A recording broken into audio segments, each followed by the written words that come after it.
Still going to look at a bit of terminology. I'm still going to use the same example we used in part 2. We toss a die and event A is getting a prime number. Event B is getting a 4.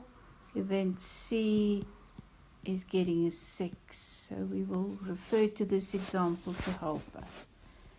We have now spoken about independent events, complementary events, mutually exclusive events. Make sure you understand that. We're going to look at a few more words. One is the union, which we write with a little u but without its down line. And the union is the same as saying or, and we mean then, shall I say, both are acceptable. If the answer comes from one or from the other, then it's acceptable. So, I want to do a rule for union.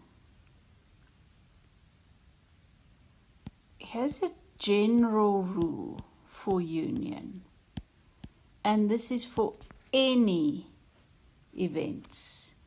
The probability of my solution coming from A or B, of my outcome being either from A or from B, is the probability of getting A plus the probability of getting B minus the probability of getting A and B.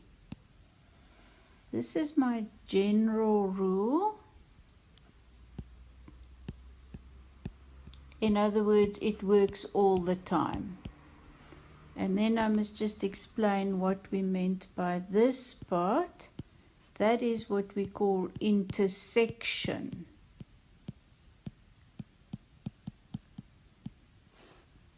And we say and when we write that. So then it has to come from both of them.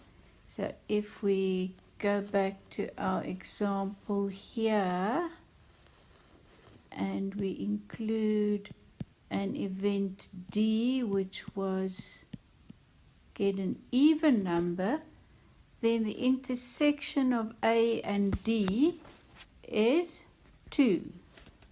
Let's maybe just do a few of these first.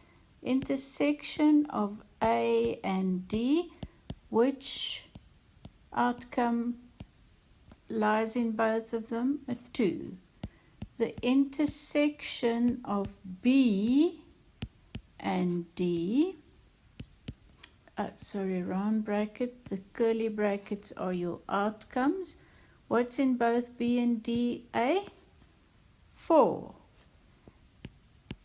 But the union of B and C, B or C in other words, is the 4 and the 6. So the union is throw them together. The intersection is which overlap.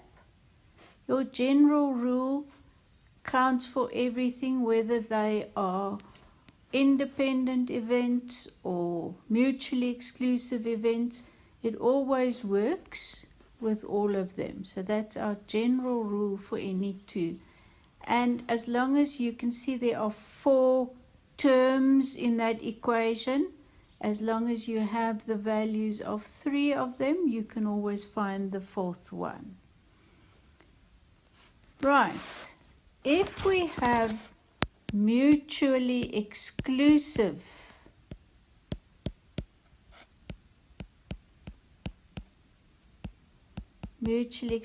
what were they? They can't occur at the same time. Then their intersection the probability of both of them happening at the same time is 0.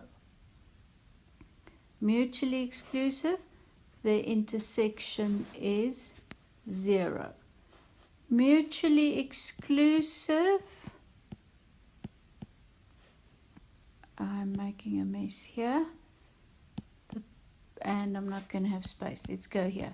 The probability of A or B for mutually exclusive is then just the sum of the two probabilities.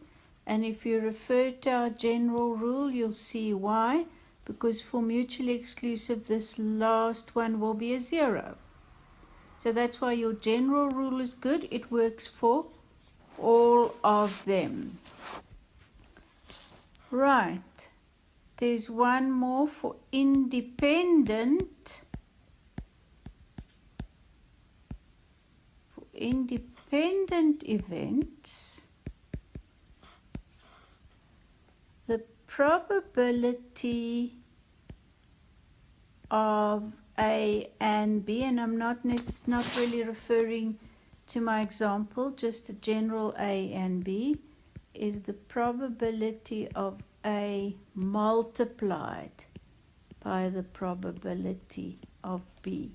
So notice the difference between that one and that one.